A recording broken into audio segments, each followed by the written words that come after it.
What's good? Council of Comics, film and box office news, episode 60. We'll be back in 30 seconds.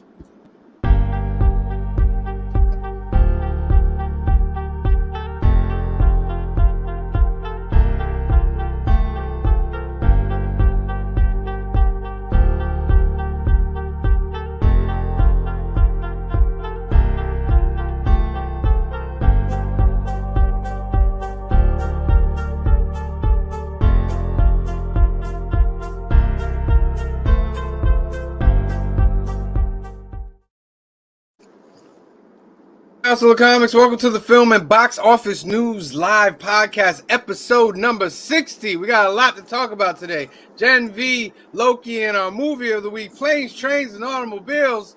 Those are pillows. Black is like the brightest day. Where are the heroes? Soon as they get here, everything will be alright. I need a hero. Someone superhuman who can come and save my life. Crisis after crisis. Council of Comics, welcome to the Film and Box Office News Live Podcast, episode number 60 for this Sunday, November 5th. Hope everybody out there is having a wonderful, wonderful day. Of course, as always, I have my wonderful council, Cliff, Phil, Green Shirt Guy. How you doing today? What's up? Excellent.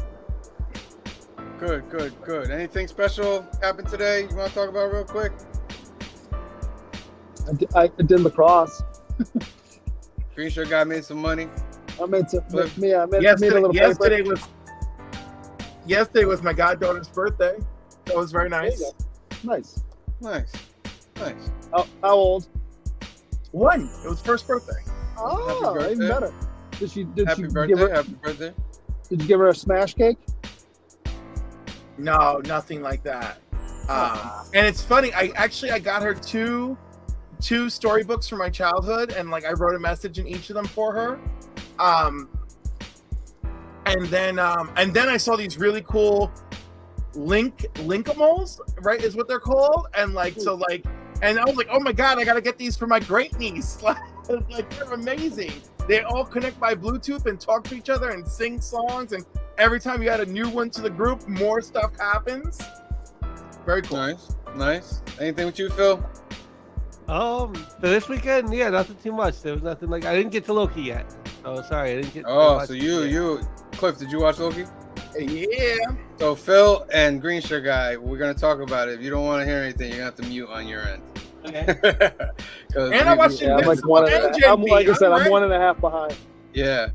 Shout out to TM Nerdy, where Cliff just came from on their show Collecting with Durs. He says this movie was the worst. Cliff, I know you say this is one of your favorites. So it is one of my favorites. We got a They've worst been home and we for the got a holidays. favorites. Oh, TM Nerdy says no, he's just kidding. It was a really You good can't go movie. wrong with okay. John Candy. You can't go wrong with John Candy, baby. No, you can't. Larry Jackson's in the house. What up, Larry? Yeah. Thank you for tuning in, Larry. All right, I want to go through some stuff. Green Sugar, I'm just gonna mute you for a second because there's just a little hiss in the background. I'll bring you back after all the intros in the beginning. So on Sundays, we are part of the Sunday YouTube Bangers lineup. So at 10 a.m. is Madam Blaster. Check that out on the YouTube channel. At 10:45, you have Church with Bleecker at Bleecker_Street_comics. The next, hold on, I got it here.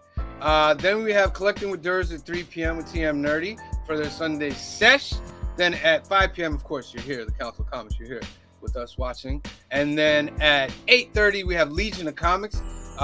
Great channel. Check them out after us. Have a little dinner or something after we're done. And get yourself ready for that. 8:30, blah, blah, blah. And then at 9 p.m., Black Crown Comics for their weekly comic wrap-up. And at 10 o'clock, our boy Trev the Shipping Guru is on at 10 with Evils. And they're doing their late night show. That's the best Sunday lineup in the game. If you don't want to do anything on Sundays but talk about comics, you put this lineup on and it will entertain you until the end. All right, next up, Young at Heart Foundation. This organization that I met out in California. They do great things for the kids that have like transplant stories. They're getting medical things done. Ken Roland won our giveaway last week, and he wanted us to donate to Young at Heart Foundation. I got in touch with Mike, and he says, oh man, I wish I could have clipped it and put it up there. He loves the comic community. He's so thankful. Gave me the address, and I'm going to be shipping that out to him this week. And if you guys want to be a part of that, let me get this banner out of here. You can give Mike a call at 323-396-9998, or you can email him at info@youngatheartfoundation.com. You can register to become a donor, and you can even sponsor a Hope Kit that's 100% tax deductible, where they put some things together for the kids, and they give them gifts, and they also get people to come and visit them. Next up, we have Alterniverse. It's our favorite comic book shop. This is where we do all our filming, where we have our family get-togethers. I do consider it a family. Every Tuesday, it's become a wonderful ride. They are located at 870 Violet Avenue in Hyde Park, New York. You want to get in touch with Anthony at 845-233-4234, or you can email him at alterniverse2@aol.com, and check out the website alterniverse.net, where they have your comics, cards, and toys, and they offer the Hudson Valley's best selection of comics. And everything is bagged and boarded. All the comics are bagged and boarded, so you're guaranteed to have your comic be in pristine condition. We also film there on Tuesday, so if you want to make a cameo, come between 4 and 7:30. Even shoot us a message maybe and let us know you're coming, and we'll put you in some skits. We'll get you part of the show. We have a YouTube channel that you are watching currently. If not, if you're on the Facebooks, jump over to the YouTube, please. Hit that subscribe button. Hit that like button. Helps with the algorithm. A couple of videos that we got up. The skits episode 3, collecting skits number 8 through 10 that we've done, is up. We have a theme song on there and some set drama. Also coming up on the 11th, we have council conversations with Joey and myself. We talked a little bit about video games, and I thought it was a good thing to show the whole video. It was a really nice conversation. New Comic Book Day is our weekly variety show that we put on every week, where we do skits, conversations, talk about our comic books, or anything wacky that happens on there. That's our weekly show. Cliff's Corner is dropping its CGC blind unboxing number 2 tomorrow morning, so make sure you tune in and like for that. And of course, we have tons of other videos like Story Time, where we narrate the comic book and special effects, all that. Pop Culture Crash, where we talk about things. We had to team up with Toy Games. There's also comic book pickups and many, many, many, many more things. Whew. All right, did I get through all that? Yes. Did I get through all that? Look who else joined us in the chat. Who joined us? First, what's up to Felix? Thank you. What up, Felix? for joining in. But I think you recognize this face. Evelyn Hill, Yeah. you have arrived. Shout out. Thank you for joining us. It's always great to have new people on. That was me. Yes. That was me with the. Well, that's baby That- Evelyn in the picture. That's what I'm seeing. All right, so let me do this. First thing we're gonna talk about is what we watched this week. There's 2 important things. Green Shirt Guy and Phil. You might wanna. 3 mute important yourself. things. What's the other one? Invincible first episode. Oh my goodness! I'll bring that up. Yes, you are so correct. Invincible episode number 1 also dropped. First thing I want to talk about is this Gen V. Gen V season finale. For those of you that don't know, this is the spinoff from The Boys on Amazon, and it's about superheroes. They have like their own college, and they go have powers, but it's a lot darker than that. But it had a season finale, and the ending, Homelander shows up at the end. And man, I gotta say, the presence of the actor and the presence of Homelander, as soon as he flew in and landed and the camera went on his face, I was like, this is one of the greatest villains of all time. Fear gripped me outside the TV, and I know, and you could feel the fear that gripped everybody else on this college campus. They're all superheroes, they all got powers, but as soon as he landed, oh, everybody shut up. And then the one character was like, Sir Marie right here. She's like, Sir. And all he does is lift up his finger and shakes his finger. And she shuts up. And this is going to lead directly into season 4 of The Boys.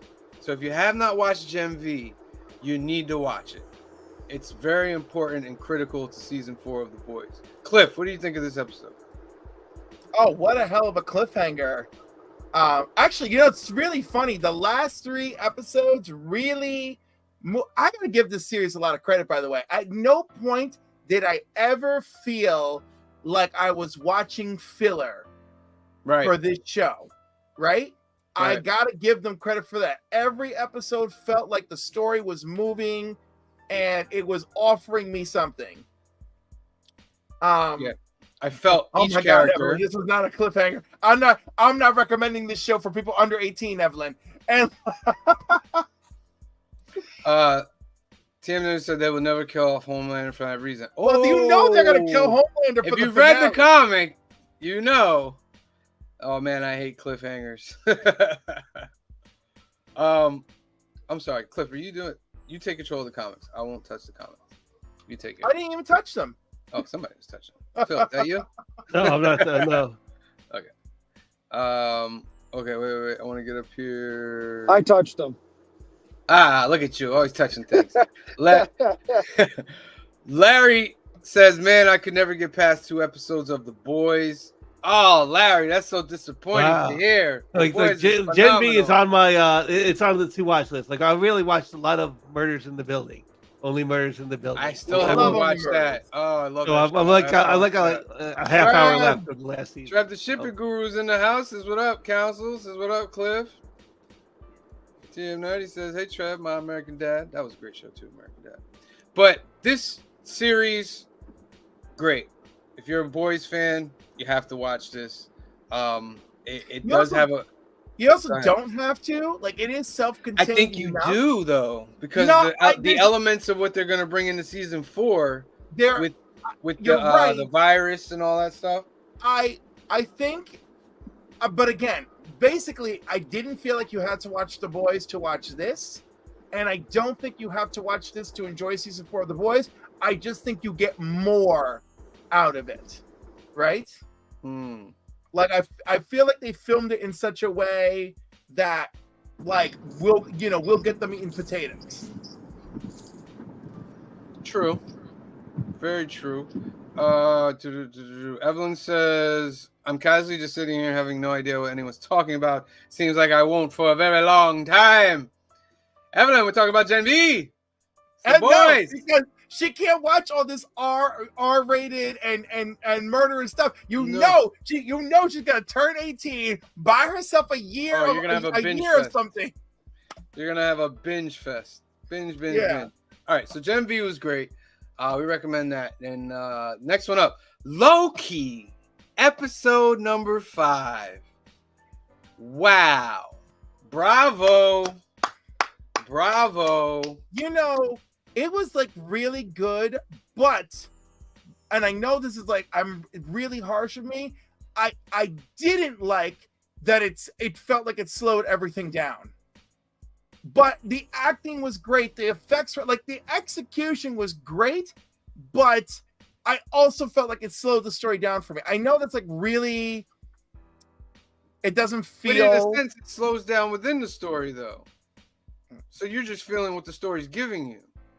Because he is slowing everything down. No, I get it, but listen, I am in the minority on this. I understand it, but I felt like it slowed the series down for me. But everything about it is actually pretty good, It could be that Loki was the one that created the TVA.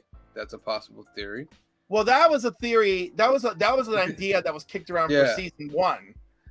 One of the things, spoiler alert, Loki is the one who brings Mobius to the TVA. And what's unique and cool about it is that Mobius is a little off with it. He doesn't know if he wants to do it. But Loki explains to him, "I can bring you back right to this point where you leave. So because Mobius has 2 other kids. Yeah. And they're kind of like a symbolic of Odin, Thor, and Loki. That one's a little mischief, you know what I mean? Odin can't seem to control them. But he's worried about his kids, and Loki's like, they'll never know you're gone. So this makes Mobius like, okay, if that's the case, yeah, I'm down. And as TM Nerdy says, Loki, the god of stories. So at the end, Loki has figured out how to turn himself into a physical, what do they call him? Tempad. He figures out how to master his time. Yeah, he controls his power, which makes him like Ouroboros says, is like you're becoming a human time pad, whatever that thing's called. And he figures it out at the end, and it ends with him going back to where Victor Timely walks down the steps, and he's about to go out. And my thing is, if he has this power, he can go back to any time, not just that time. You feel? I think my theory. Well, here's my theory. What I think he should do.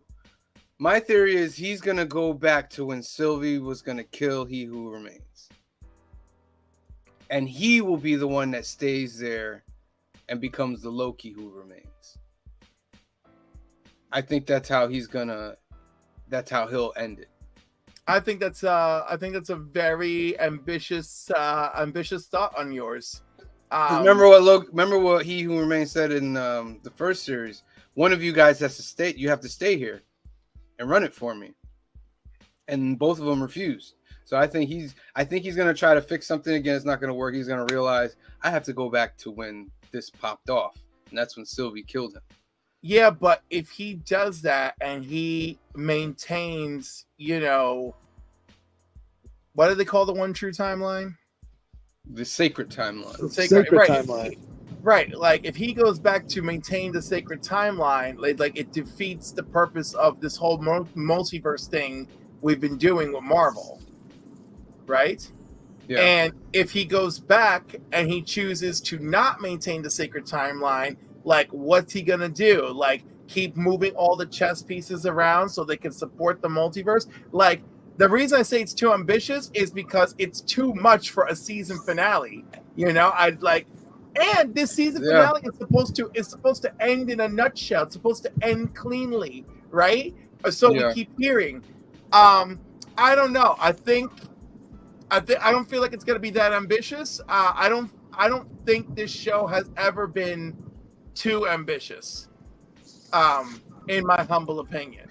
Right? I think it was focused on making a good story, and they did that. Right. I just know, but I think that's what it's gonna be because I feel like I don't know what I feel like. I honestly think the first thing that's gonna happen is Loki is going to swap places with what's his name? He Who Remains. No, Victor Timely, and he's gonna try and go out and do it, right? Like, so that's the first thing. Because he can stand the temporal aura more than Victor Timely. More than Victor could. So that I think is the first thing we're gonna see, and then whether or not that works, I don't know. And then but I think you got a really cool idea. I really do. I do not think the writers of this series have been that ambitious. I really don't. Well, there was something that ties into this. And I'm going to bring this up right now. Linking into the screen share guy. Phil, you can jump in on this too now. So Variety decided to put out, and basically what this says is that beyond the things that Jonathan Majors has done, that he's in court for, there were things that he had done on set, allegedly, to people that were working on the set as well. And so what this is happening, well, the agency that represented Jonathan Majors did not tell Marvel that he had these issues on the set. So this is not Marvel's fault. But they are now working ways to write Kang out of the story and bring Doctor Doom in, which they say is a big problem because the end of Loki, there's going to be like 1 million Kangs or something like that, supposedly. So Marvel is really, really, really hurting right now. They're doing a great job not showing it. But what do you guys think about this? First off, I think Doctor Like Doom, Jonathan Majors is not. Yeah, he's not coming back. Jonathan Majors. Okay. So how do they fix this? yo, here we go. Right here, I fully agree with this. Just recast. Just Because recast. it is ridiculous. Because you Yep. you know the corner is painted too hard. And by the way, if you read the Variety article in its entirety, it's the fact that at that Marvel retreat, they were like, "Oh my God, how do we pivot to Doctor Doom?" So like they would like to pivot to Doctor Doom, but they acknowledge they painted themselves too hard into a corner. So I gotta stand by the idea the best thing you can do is just recast. And keep it moving. I mean, You know? they've already done it before. I mean, who remembers that? What's his name was Rhodey? Everyone Right. I thinks of Rhodey as Cheeto. Right. Of course, you know, but that was early in the MCU, right? So You this is know? early in this arc in this phase of Yeah, I MCU. know, but it's not Yeah. early in the MCU. This is let's be honest, Ronaldo. This is the part of the MCU that has been under the most public scrutiny. I don't disagree. I So, don't like, disagree with that at all. Yeah, However, so but like, if you it's not easy. if you recast and get somebody who can take the role and run with it, nobody's going to remember Jonathan Majors. They're not going to care. True, but He's done more than one appearance though. As Kang. Yeah. So he has a linger. Oh, But and I agree with you. and They should just also- recast. no, they should recast. But let's be honest, though. Okay, one of the best things about Ant-Man and Wasp is that his performance was absolutely scintillating. So I'm like, you got to get someone who is freaking absolute fire to Yeah. replace him. And like Tia said, multiversal characters is the easiest to recast. Me and Kamari were talking about it, and I'd be like, okay, let's settle this real. Jonathan, we need you to do one shot. You're gonna have a shot where you're looking in the mirror and you're gonna go, I want something different. And for whatever reason, you're gonna turn into the next actor who's gonna play Kang. Oh, Just gives you a nice easy out. You know what I mean? You'll be done because you know what you did. We're giving you a nice little easy out. I mean, and then we'll get the new actor in here. the easiest thing is if you want to tie it into Loki, is you have him somehow with the temporal, what do you call it, get morphed, and then you just when he comes back out of a cocoon after being healed, suddenly he's the other actor. He looks different. Yeah. How hard is that? That's an easy write. I'm not even a Hollywood writer. I wrote that in 30 seconds. Yo, you want to know a really sick, twisted route that could have gone? Is Loki goes back to try and fix everything and makes himself and inadvertently makes himself into Kang. Like it's I mean, you could do that too. It's like the way they want to pivot to Doom is a little bit worrisome about what the rest of the Kang story was gonna be like anyway. Like that's a little bit. Yeah. I mean, honestly, questionable. really true best thing is just recast. It's the safest. You could bet even they have got. you could even have Loki go back to change things, and when he changes things, he changes who Kang is. Yeah, exactly. You know what I mean? Oh, That's it's not actually this great. guy anymore because I changed one thing in the past. I think we'll know like next week when we see how Marvels did, right? Like a week from today, we'll see. Speaking of that, I'm gonna try and see it on Thursday. I definitely want to see it this week. One of the other things they talked about in this article is how I hope this isn't true, but like now Marvel is panicking so much that they're trying to figure out how to get the original Avengers back. And I'll be honest with you. I can see that. It has to be done right, man. It can't be done. You can't push that. It has to be done right. Yeah. Well, I mean, you do it, during Secret War. That's what I mean. As part of Kang Dynasty. But the point is, while you're having a big multiversal event, that's when you do it. Yeah. But it just puts a very sour note on like bringing new characters in. TM Nerdy says I think we should just focus on the world where everyone is an alligator going forward. Nah. Simple casting right there. Simple casting. So yeah, issues going on at Marvel. One bright spot I would say about Marvel, I'm gonna bring it in over here from this screen to here. Echo dropped a trailer, Yo, that trailer looks dope. which I thought was phenomenal. Which, by the way, Right? I did think it was phenomenal. I also thought it was a smokescreen. I'm like, they're like, yo, this Variety article is killing us. We need something. And it's like, drop the Echo trailer. Do it now. That's funny. I can see that. Whenever there's something like bad in the DC's got a new movie like Marvel time. Yeah, Marvel's like, look at this. Look at this. And they delivered because this has the tone of the Netflix shows. Oh, it definitely does. And the violence. This is gonna be rated R. Yeah, and that trailer didn't hold back. People were getting shot in the head and everything. I was like, oh my god. Yeah. And with the news that the Punisher showrunner is taking over the Daredevil show. Yes. And I'm like, this is great news for these Netflix characters and what people want to see. Like, this is what we want to see. There's one quick shot of Daredevil in the trailer, doing one of his classic Daredevil moves.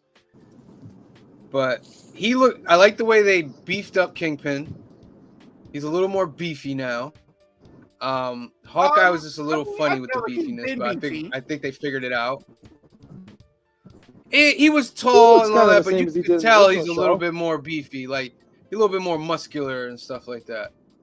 Maybe, but like they could have, they also could have like dressed to impress. You know what I mean? Yeah. And he's wearing the classic white. That's what I'm saying. Which makes that blood stand out. I mean, remember what I said the other day in the chat? Don't get me wrong. Michael Clark Duncan, great. Vincent D'Onofrio is Kingpin. Oh, like, it's phenomenal. He exudes that, that, I don't know, you're almost afraid of him. I put him up there with the Loki cast of Tom Hiddleston. I think they're both great, phenomenal villains.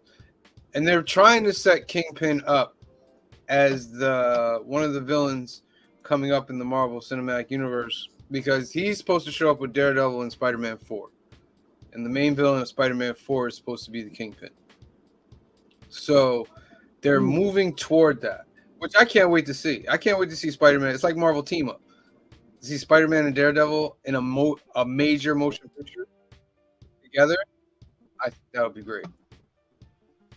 Trying to get to this one shot of Daredevil. It's like a quick shot. They do reference that when she shot him in the eye in the last series, because you'll see him at the end. He has a patch on his eye. They don't explain like how do you get shot in the eye?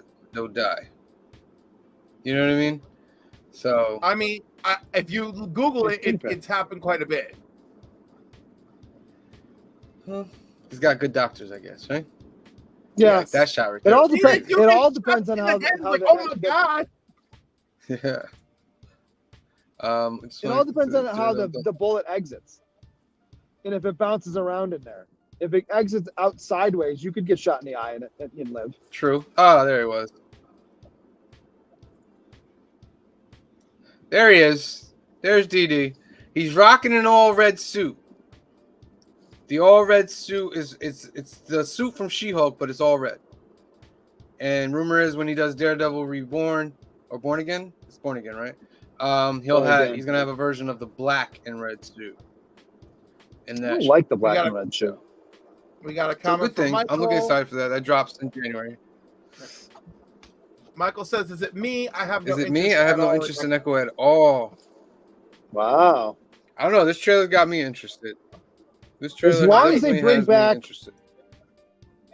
As long as that we get more scenes with her and her father, I'm in.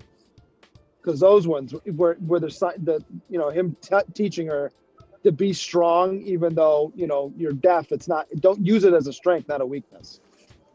Right. I think they are gonna have that because they have the actor in the credits. The what do you call Right. it? I'm wondering if Caption? it's going to be all flashback stuff because he's dead. He's Yeah. dead. Oh Right? yeah. Didn't he die in Hawkeye? Yeah. Right. This takes place after Hawkeye. So. Right. So it'd have to be all flashbacks. Okay. Yeah. All right. So that was. Oh, we have one more, right? We do. Let's just do it right here. Let me pull it up here. Images. I'm just gonna pull up some images. Invincible dropped season 2, episode number 1. Let me pull it up here. I thought it was a pretty good episode. I thought it was pretty good. It was really solid. Very good.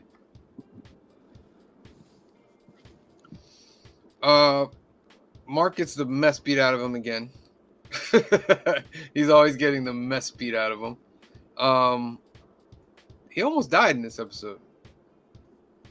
The way they were beating, because they were beating him up like Omni-Man beat him up. Well, You know? I mean, Mark, basically what the tone of this is. Maybe you're misremembering, but Mark has gotten his ass beat repeatedly in season 1. It's just the Omni-Man beating was the greatest beating. Yeah. Like, do you remember when he went? And Mark's feeling the little pressures right now of. Go ahead. No, in season 1, he went to that tower and Battle Beast and it was there and the others, and they were whooping the hell out of him. And the Guardians of the Globe showed up and barely saved his ass because they were getting their ass handed to them. Yeah. This season is basically Mark feeling like he's trying to prove that he's not his dad. He's feeling kind of down. Mom's feeling kind of down. The Guardians of the Globe are out there still. Mark really wants to join them, but the main guy doesn't think he's ready. And he ends up joining them by the end of the episode. Plus we got parallel universes out there full of trouble. Parallel universe where Mark joins his father. We got a council of whatever that guy's name was. He's got all his people. But it ends on creating like a real monstrous villain, which is pretty sick. They don't hold back. Like Invincible is, they don't hold back. Invincible is pretty great. Yeah, and I also watched with Kamaria there's a prequel to season 2, like a midway point with Adam Eve. It's her origin story. Awesome. That was pretty good too. I really like that one as well. But yeah, Invincible, pretty good. Not much to say about this first episode. We're gonna see where it goes. They're gonna have 4 episodes, then have a break, then they're gonna come back and do the last 5 episodes. There's so much that happens in this episode. Robot is asked to step down as leader of Guardians of the Globe. Mark's mom gets a visit from the wife of Red Rush, and she's like even thinking like, oh my God, is this woman here to kill me? Because like obviously my husband's responsible for her husband's death. Yeah. And instead she offers her sympathy and support. We actually got too little of Adam Eve, but I mean we got that Adam Eve origin episode, so like I feel like it's balanced. Mark gets into university with his girlfriend, which is something he really wants, even though he's like also in a terrible state of mind after what happened with his father. The villain who's a clone of himself. I already forgot his name. The 2 guys. Like the fact that they team up with this dude who wants a utopia. Oh no, and he's very casual about the fact that one of his alternate universe selves came from a world where Invincible is massacring people. I mean, like it's a lot. This was a great episode. It was full of storytelling and action. It was a phenomenal 46 minutes, whatever it was. I was really happy with this. Yeah. And but you're right, Team Nerdy. We need more out of Eve because she's great. Yeah. He also said before it'd be cool if there was a Kingpin series. We'll see. We'll see. I mean, that may be the selling point. I don't of know. Echo. Maybe we'll get some good Kingpin out of it. Did we look I at don't this know. comic? But why did we get bad reception? think I wonder Kingpin if can the hold new his own Daredevil was series. going to be like this. But since Echo was stated as a bad show, they decided to change Daredevil. I don't think it was because Echo was a bad show. From what I heard, Kevin Feige watched the first 9 episodes that they had filmed already and said, "Oh hell no," and fired everybody after that. So yeah. All right. Invincible. Very nice. Very nice. Very nice. All right. So we're gonna get into the box office news. Like this week, huh? What's this box office looking like? Five Nights at Freddy's is number 1 again. Not surprised. Huh. Woo! Five Nights at Freddy's is number 1 again. They brought it in about 19 million. It's down 75% though. That's a big drop. Down 75%. Sure is. Yeah. And it went up like it was in 100 more theaters. Taylor Swift stays strong at number 2. The Eras tour. Told you. She only All dropped her own 12%. money too. Yeah, she only dropped 12%, brought 13. And she dropped 169 theaters. And she dropped 169 theaters. So there's still these fans are going to find other theaters to watch this in, is what they're doing. She got loyal fans, man. I can't hate on it. Killers of the Flower Moon stays at number 3 with 7 million. It only dropped 24%. It went in 150 more theaters.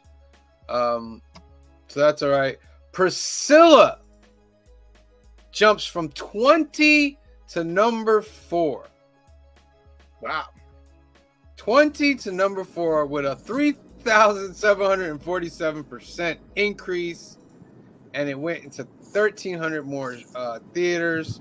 Of course, this is a movie about Priscilla Presley and Elvis. I hear Jacob Elordi is excellent as Elvis. I hear that as well. I still have to watch the other Elvis movie. Me too. Yeah. Radical is the new entry. It comes in making about 2 million. The Exorcist drops from 5 to number 6, dropped 34%. It also was dropped from about 280 screens. I made about 2 million. After Death brought in 2 million, dropped 60%, while going up in theater screens. Paw Patrol still in the top 10, dropped only 15%, brought about 2 million in, and it dropped to nearly 340 screens. What Happens Later is a new entry, brought in 1.5. Freelance comes in at number 10, drops 40%. Saw drops to number 11, brought in 1 million. Nightmare Before Christmas brings in under 1 million. The Marsh King's Daughter is a new entry at number 13. The Creator comes in at number 14, dropping from number 10. Anatomy of a Fall dropping from number 11 to number 15. The Holdovers with an increase of about 180% and went on about 50 more screens, brought in a little bit over 500 million. Oppenheimer is up almost 400%, and it went plus 309 screens. So It went back to the IMAX. They're thinking that push. Let's see here. Let's see. Trying to give it that push to the million. It's gonna do it, man. Yeah, they're trying to get that push to 1 billion in. Yeah, that's it. Also, there's not a lot happening. You gotta for make IMAX 50 right more now, million. so a re-release made sense, right? Yeah. Well, yeah. That would be great if you could get to 1 billion. Have you seen it yet? We'll see. I have not. And then you got. No, I have not. Gran Turismo is up 1,100%. And it brought in 374,000. And then, all the others that round out this top 30. All right. nothing surprisingly. The Marvels comes out next week, so Yep. we're gonna anybody. Let's see what's the number.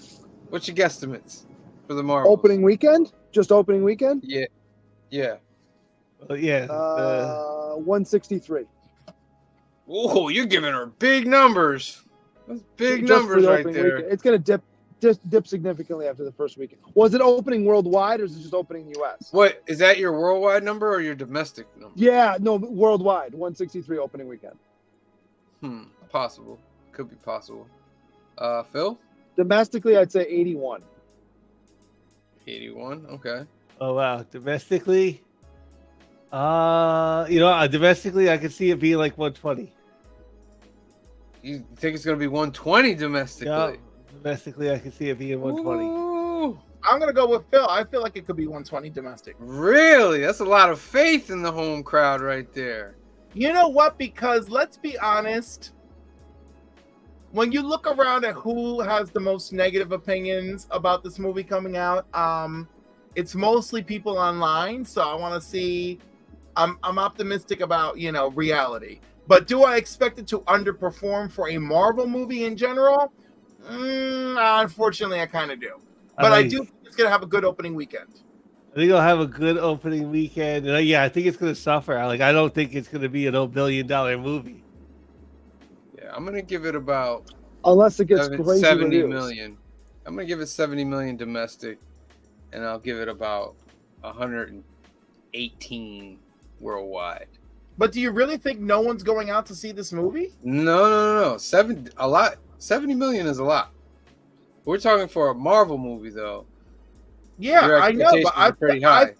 I feel like the opening weekend could still be strong. If Right. it makes 70 million, Disney's bloodbath is real. Yeah, for real. Here's the It's going to make a bunch of money, I think, its opening weekend. If it gets good reviews, good word of mouth, it'll have legs and it'll make a bunch of money. Yeah.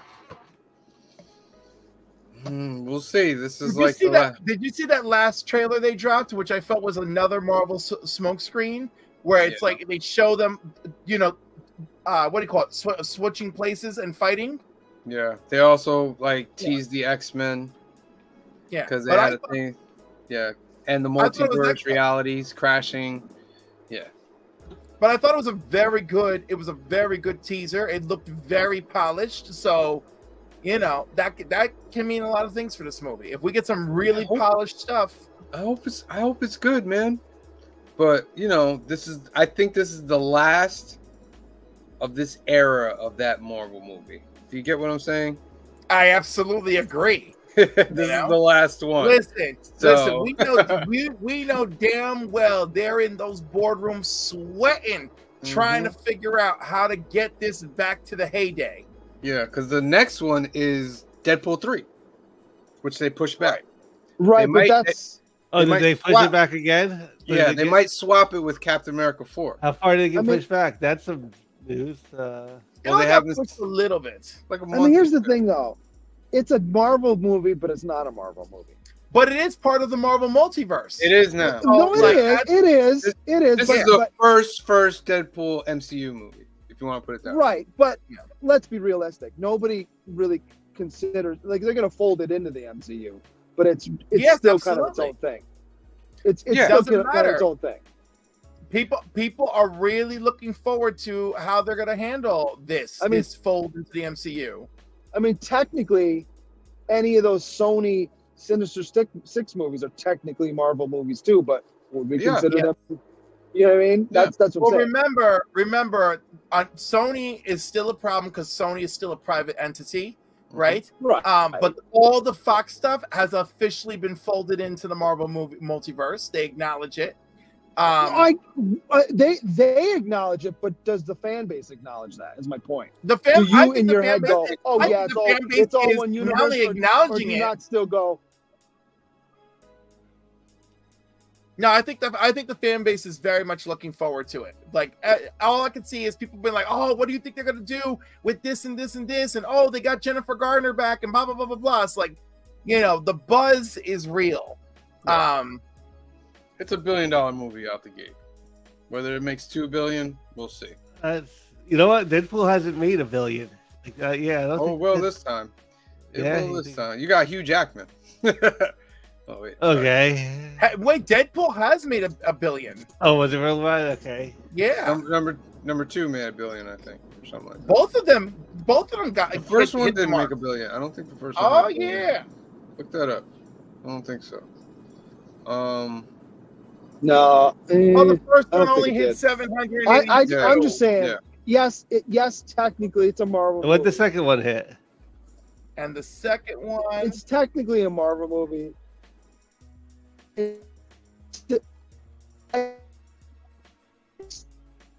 sorry, You're matrixing out, green shirt guy. the second one is 734 million. Yeah, he hasn't made $1 That's billion. weird because I swore the second one was hitting the billion Yeah. So with two releases. It had the regular release and the PG-13 release. Yeah, no. This one will though, without a doubt. I think We're gonna be so amazed at the numbers that come from Deadpool 3. That it's Oh, forget it. Yo, if Taylor Swift is actually there, watch it explode. yeah. I would say the second weekend might make more than the first weekend. of Deadpool Possibly. 3. Yeah, probably. You know? All right. So that was the film and box office news, ladies and gentlemen. Let's get. Did you do your homework? Hey, did you do your homework out there? I did. We're in the Thanksgiving season here. We're in November. So where's my cursor? Okay, there it is. And the movie and the homework you were supposed to do was Planes, Trains, and Automobiles, starring Steve Martin and John Candy. Came out in 1987. It is directed by John Hughes. Stars the late great John Candy. It's about a Chicago advertising man must struggle to travel home from New York for Thanksgiving with a lovable oaf. Lovable oaf. I don't know about lovable at times, maybe, but of a shower curtain ring salesman as his only companion. I'll let you guys go first. Go ahead, start off. Yeah. I think he is lovable, even though it's like really annoying. I like this one. Yeah. You know, I love this movie. And He goes back and forth though. Like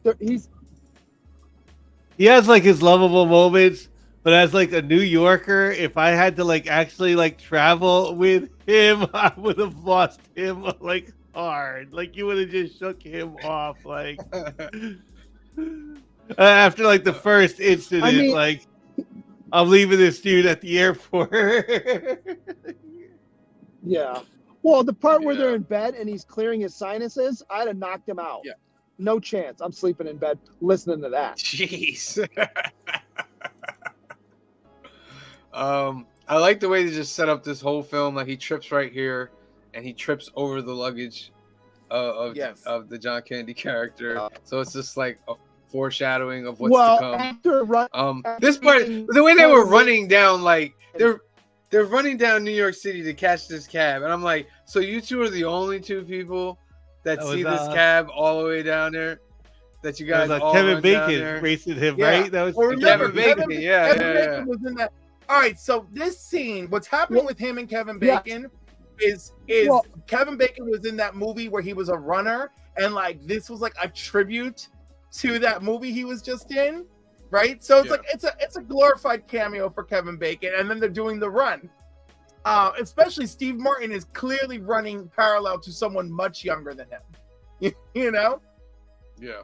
And it makes a great scene for physical comedy. But yeah, in New York, that cab is gone. Like, Well,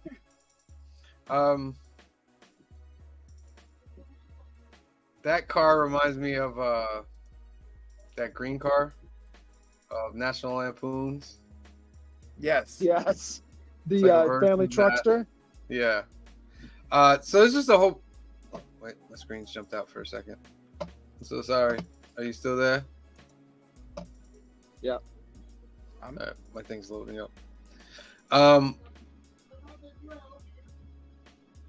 My screens. What is going on here? All right. Well, my favorite part of the whole Yeah, movie, keep talking about and you guys may laugh or may not think, is the part where the son of the small inn that they stay in is going to drive him to the train station, and he gets Yes. out. He what for a couple reasons. That actor always plays maybe as a result or as or of this role or in spite of this role becomes a guy who's like always prim and proper in movies. But he's like and making all those noises. But my favorite line in the whole thing, he's like, "Her first baby come out sideways." I friggin' crack up laughing every time he says it. It's Keep It's talking, something because my thing. When- well, my you guys favorite keep thing talking. is when they're driving and he starts falling asleep at the wheel, and then they're like in oncoming traffic, swinging around, screaming, look at each other. One of them sees death, the other one sees the devil. I thought that's hilarious. I like the part where he like Or the it was part around where he goes to get the can't get car and his, it's not there. yeah, and it's gone, and like I love that. All right, I'm going I to. just love that he's just trying to I'm smoke. gonna leave and come back. You guys keep going. I think he ends up getting the rental Sure. car, but I think he gets like pulled up by his nuts or something like that. Yes, because the guy punches him out, and then Yeah. Delsh pulls up. He's like, don't leave him in the road. Help this guy. And then he picks him up by his nuts. The part Yes. that bothers me every time I watch this movie, though, is at the very end when the wife comes down the stairs and you have the take my breath away music playing and all that nonsense. Yes. It doesn't feel earned. Like, yeah, you missed him, but like he was on business. He's gone for 2 days. Like, it happens. It's not like he's been missing dude. and presumed dead for a month. I think it No. was a lot She more was- earned the year, like you felt it a little bit more in like 1987 and 88. No, absolutely. Because you got to think about it. There was no way for her to communicate with him. And the last time we see her, she is awake in the middle of the night and the phone has not rung and she's not heard from him. Okay, but it's Right? not like she knows he's coming home, though. Right, It's but not every like- time she talks to him, it sounds perilous. So yeah, the fact that she is like, I believe it. I'm sold on it because at that point in time, she does not know. He's all over Milwaukee, Michigan, and all over these crazy places. Like, I mean, it's earned for me. I'll give you that. However, the kids even say, "Oh, Dad's gonna be late again," the first time he calls. So Right. it's No, not like this hasn't happened before. Is my point. No, but they expect him to be late, as in a late flight. They do not expect him to take 2 days to get home, to be on a road trip with some crazy Canadian who's not Canadian in this movie. But although he does read a Canadian book in this movie, which The is fun. Canadian Mounted. Canadian Mounted, yeah. I love that. But like, There's a lot of little sight gags like that in this movie. there is. It's really well done. But honestly, I think the vibe of like, it's one thing that you take the late flight home and then I end up waiting for you at 10, 11, 12 o'clock at night, right? Which is like what we're used to as a family. And now it's like, oh my God, like this is the second day you're not here. Are you even going to make it for Thanksgiving? And then we escalate to she's awake in bed and has not heard from him, right? Like I feel like the course was steady to like, escalate her concern and then have that moment. But she didn't hear from him the last day too, because then That's he tried what I'm to. saying. She's lying up. She's lying in bed in the middle of the night, and they show her staring at the phone in the bedroom in the middle of the night. I thought that was like a very telling scene to promote her concern. Yeah. This is It also didn't hit for me, and that's fine. If it did for you guys, for me it didn't. is that actually like because like all the stuff they really like do is like travel things. The travel much in like the 80s. Not that I did much of it. Must have been horrific. Like all these things still happen today. Yeah. Like even there are like delayed flights. And, like it has And no internet. No internet. Do you know how my parents met? My mom No. went on went on a neighborhood trip to Canada, to Niagara Falls, right? And when I mean, the bus trip that the neighborhood does in the city, right? She grew up on Dykeman, so they do this big bus trip. So my mom's there, one of her best friends, my grandmother, my great aunts, and they're all traveling. They get to Niagara Falls, they see the falls. That's really cool. And then they get to the hotel, and the hotel's like, I don't know what arrangements you made, but there must be some error. We're fully booked. There's nothing available here. The next large city you can go to with available rooms is Oh, jeez. Ottawa, because that's the capital. So they drive hours on this bus from Niagara Falls to Ottawa, Ontario, where they do find a room. The travel person in charge fixes the whole situation. Wait a And, minute. like, Ottawa is nowhere near Niagara Falls. correct. Hours on the bus. Hours. That was the next spot for the nearest like room. Wow. 5-6 hours easy. Yes, because you have to think 5 to back 6 then, hours, no easy. internet, nothing. Right, it's the only major city that they could telephone to. The hotel they were at that had the mistake, right? They were like, "It's the only major city with available rooms." I can't even get over it, and like you can't Jeez. make this stuff up because I'm here. So yes, I want you to understand, like, me knowing my family story, growing up with that, and like watching this movie and the craziness unfold, like, and in the era where we still didn't have the internet. Like I could see like people having like going home for the holidays back then. Like these things could like just deter you, like hit you, Yeah. like. Yeah. Yeah. The So other thing I found interesting was where he was really skeeved out about the payphone. yes, And I was like, wow, because like you don't really see payphones anymore. But I was just thinking to him, I was like, and I used so many of them, it was just like, yeah, I'll just pick it up, no worries. Like, Right, Yeah. right. I think it would have been funny if they buttoned it at the end though with his buddy that was supposed to bring his gloves to him. Oh, I remember that. I remember that guy. if his buddy was at the house with the gloves, Yeah, waiting for him. be like, Yeah. dude, where have you been? and there was a post-credit scene for this movie There was too, a post-credit scene for this. where Yeah. the advertiser is still looking at the advertisement, like with his Thanksgiving there. He's got a nice little spread for food there too.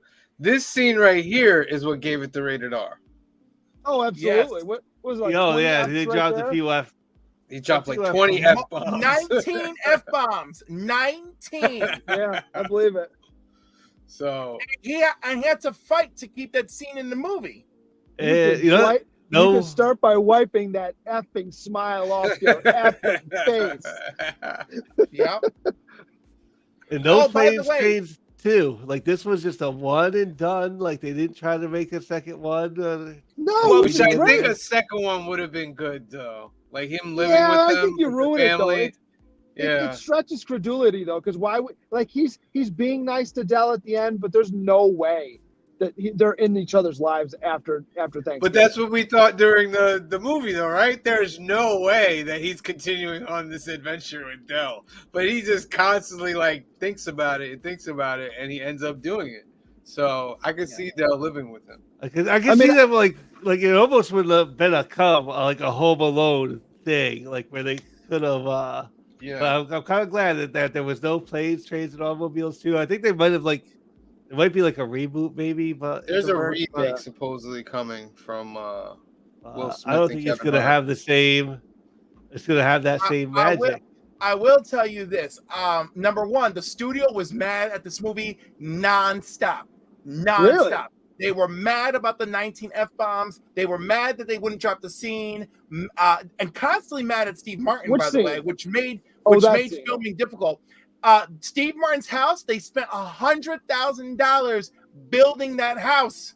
And the studio's like, why did you do this? Why didn't you use a studio for the house? Why did you have to build You the didn't have house? to spend that money on that. You didn't have to do Yeah, that. they were furious. And Steve Martin wanted, he wanted this movie to be this movie, And and he wasn't even. I forgot how he ended up butting heads, but it became very problematic. But worth it because this movie is still great, and this movie did make a nice profit for them. I'm sure. Whack Comics is in the house. Hello there, Lee. I also love my friend. the rant he goes on right after, he's clearing his sinuses or whatever, and he's saying all these different things. Like, I could sit through an insurance seminar and people would ask me, how Yeah. could you do it? Well, I was with Del Griffin. But John John Candy sold that scene with his eyes and his facial Oh, yeah. expressions alone. Yeah. Even like when we were watching it, Kamari is watching, she's like, oh, and then all of a sudden you hear the oh. And I'm like, Right. oh, he's killing it. Yeah.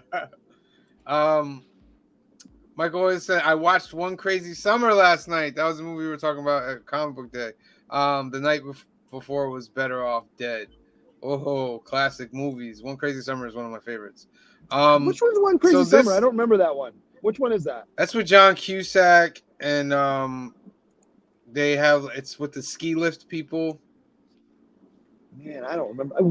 Better Off Dead, I remember. But One Crazy Summer Yeah. escapes me. And then the one little character that's all he wants is $2. That's Better Off Dead. That's Better Off Dead? I thought it was Yeah. One Crazy Summer. One Crazy Summer is this guy and his friends are trying to help a singer save her family property. I mean, I don't remember that one at all. Mm. I've probably seen it. I just don't remember it. Demi Moore. Yeah, Demi Moore. Better Off Dead's got one of the better lines in all of John Cusack's movies, where he's laying in the back of the trash truck as it goes under that overpass with the two black guys doing the construction. He goes, the one turns the other, goes, man, it'd be a shame when people be throwing a perfectly good white boy away like that. My computer's acting up. Keep talking about it, guys, because I have to pop out and pop back in. I mean, I'm trying to think of what. Oh my god, you know what? So one of his better moments, for John Candy in this movie, when they were like really strapped, and he's like, "Don't worry, I'm gonna sell these shower rings." Like, what do you mean? Yes. Right? And he gives them his earrings. Earrings, and like, oh yeah, these are the best. He's like, they're all the rage, and I thought it was really nice that they had this like moment to like show that he's a good salesman. You know? Yeah. I like the part where he's like air pianoing with Ray Charles going down the road.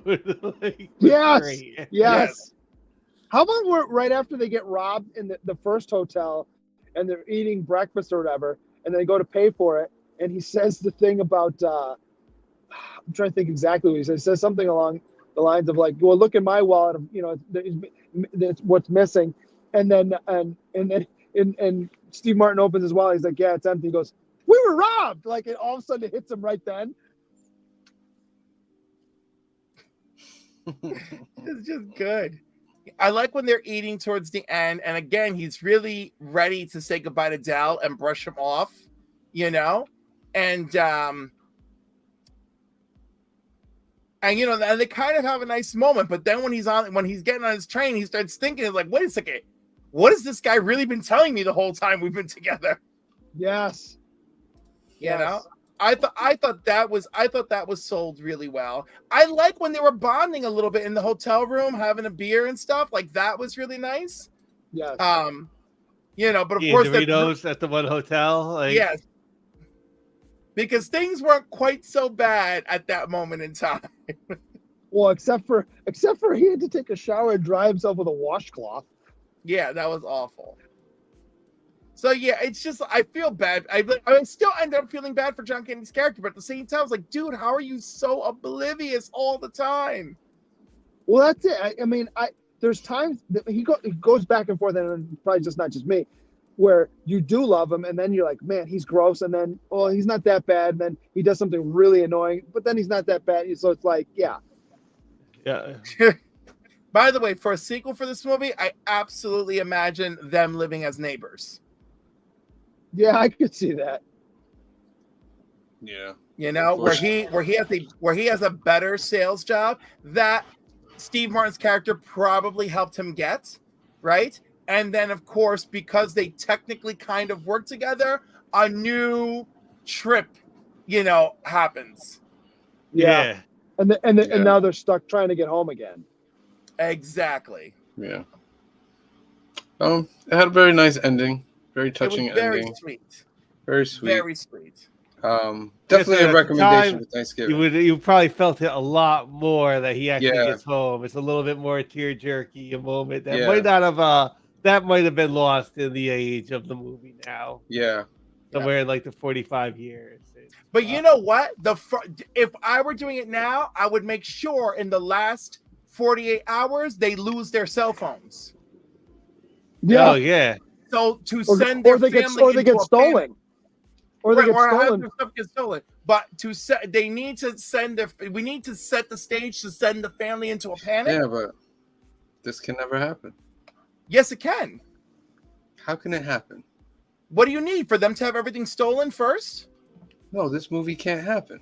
Why You're not? talking about Why not? John Candy is no longer with us. I said, no, dude. I'm talking about for the remake. Oh, Well, here's the thing, though. documentary. Here's the thing, though. Even if your phone did get stolen, we live in a different world now, though, where you could just borrow somebody's phone. You could go use the internet. You could do a number of things to communicate with your family. If you're going to use the internet, where are you going to go? The library? Because people are not going to be that nice. And don't think people are that nice to hand you the phone. Last time I handed a stranger my phone, it said he dialed a real number. I dialed the number for him, and it sent an SMS message with one of my credit card informations attached to his phone. And I figured it out the next day. That's wild. So I don't try. We're done with the age of trust. So yeah, my plot for the movie will be lots of mistrust. When did the age of trust ever exist, Cliff? When? There in 1987. No, it did not exist then. It did. I might have lost my trust with John Candy when the car burned down. Right? For real. But by that point, he was stuck with him. Really, he was. I stuck. do love where he's trying to pay with the credit cards that are like just burnt to a crisp. Yep. And it's like And just have mercy. What's funny is that they showed his watch in the beginning of the movie, and Kamara was like, "Oh, that's a really nice watch." And then at the end, he was like, "And this really nice watch." I looked at it. I was like, all right. I don't know. I give this one I think it's like an 8 for me. Like this was an 8. This still had like definitely a few funny moments where I was laughing hard. Like they have not aged out. So I think it's like an 8. Yeah. I hadn't seen it. I don't watch this like every year or anything. So it's been a long time since I watched this one. Yeah. Solid 8 for me. I watch it every year. I love it. I also watch Home for the Holidays. So that's my next recommendation if anybody cares. Is that the one with Jonathan Taylor Thomas? No, that's the one with Robert Downey Jr. I don't know if I've seen that. I'm down. I don't know if that's a big enough movie for Thanksgiving, though. We need the Thanksgiving movie. It is the Thanksgiving movie. It really is. It says everything about, disastrous families. Holly Hunter and Anne Bancroft star in it alongside Robert Downey Jr. I don't know what else we need to sell this movie. Steve Guttenberg is there too. Well, we'll it's see. Got the Gutenberg. It's got the Gutenberg. I give this movie an 8.5. Yeah. Green Shirt Guy, what's yours? I'd say I don't know if I get quite as high as an 8.5. I give it it's an 8. I watch it. We watch it as part of our like holiday round. The stack of movies we watch every year. So I've seen it probably the last 2 years. So yeah, I'd say an 8. It still makes me laugh. Yeah. So we recommend this. This is an 8. This is up high for the council. Recommend. And we're in agreement, which is amazing. Yeah. Seldom Somebody came in like 6. Seldom happens here. It's a 2. What are we watching next week? What's their homework for next week? I already threw my suggestion out there, everybody. I like I said, I haven't seen that one, so I'm down for it. It's a good one. It's from 1995. It's an hour and 44 minutes. Holly Hunter, Robert Downey Jr., Anne Bancroft, Steve Guttenberg. It's a good one. Are there any others?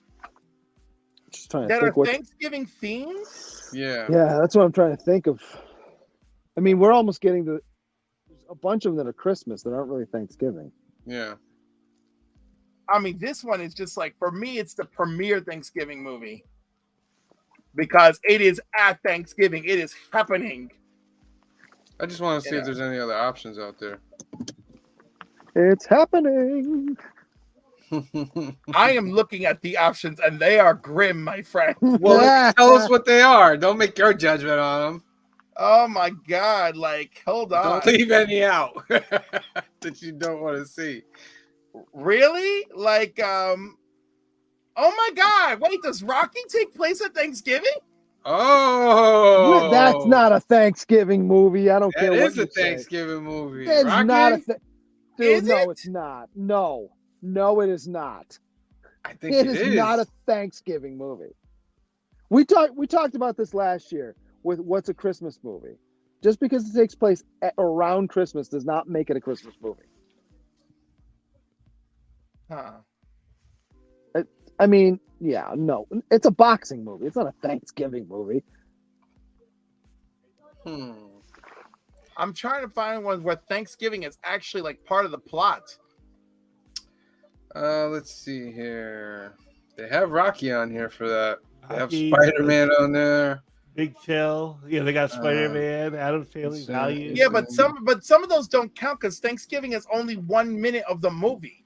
Right. You know? Right. Yeah. I'm looking through the list here. My Blue Heaven. Oh wow.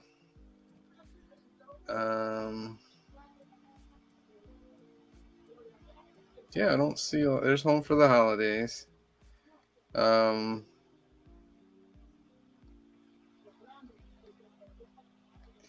don't really see Black any. Friday.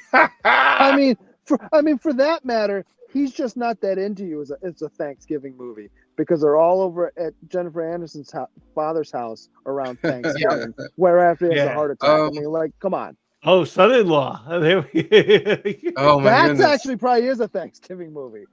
So I think we'll go with what Cliff said. Okay. Give us some leeway to think of other Holidays. movies. And you won't be disappointed. It is a very well-received movie. So Home for the Holidays, everybody. That's your homework for next week. Do we have to pay And for it, or we know what it's on? We may have to pay for it because I can't find it. While you're looking at that, Whack Comics asks, what does MLMLLC mean? Whack, that is my company called Mildred's Love Media LLC, named it after my good mother. That's where all these things go under. They are the parent company.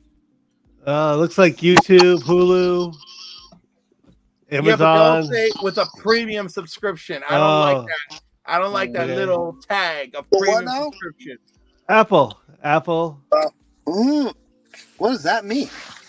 I'll just pay the $3.99 and rent it. Because I have Apple, but I don't. What makes it premium? Oh, Apple. I think it means that you got. No, if you go through Hulu Hulu service. Yeah, if you go through Hulu, they make you get a subscription before watching certain movies. All right, so that's the homework for next week, ladies and gentlemen. Home for the holidays. 1995. Oh, we're not buying it; we're renting it. No, the movie year. Oh, scared me. Yeah. Just so you know you're watching the right one. Is this pre-rehab for Downey Jr. or post-rehab? Like the last one? This is pre.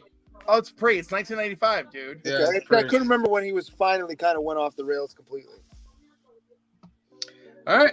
So that is our show for today, ladies and gentlemen. We want to thank everybody for watching. Let me go into these comments, give shout outs to everybody that came in today. Shout out to Larry Jackson, who's always here. We love you, Larry. Shout out to TM Nerdy, part of the best Sunday lineup ever. Shout out to Felix Graham Cracker for joining us. Shout out to Evelyn Hill for joining us. Shout out to Trev, the shipping guru. He's on at 10 o'clock tonight. Also part of the best Sunday lineup. Shout out to Michael Hoy for coming on. Shout out to Whack Comics all the way from the other side of the world. Thank you for tuning in. And that's it. So remember, we'll be back next Sunday at 5 p.m. to go over Home for the Holidays and the rest of the film and box office news and whatever TV and stuff that's going on. Join us tomorrow at 8 p.m. at the same place where we'll go over all the new keys and hot comics that are coming out this week. for November the 6th, 2023. We'll go over all the new keys, all the hot comics, and all the new comics that are coming out. Come join us tomorrow at 8 p.m. And also check out all the other stuff we got going on the channel. Tons of videos, wide variety for the comic book collecting community. Comic book pickups, new comic book days, skits, pop culture crash, council conversations, just a ton of stuff on there. Please hit that subscribe button. If you're on the Facebooks, jump over to the YouTubes, hit that subscribe button, hit that like button.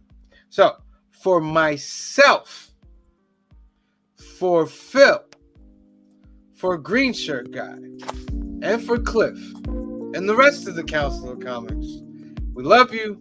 Thank you for watching, and we'll see you next time. Come see us at Icon. Icon, November 18th. We'll talk more about it tomorrow, so you got to show up. And Newburgh Toy Show next week, 11th on Saturday. Shout out to Toy Games.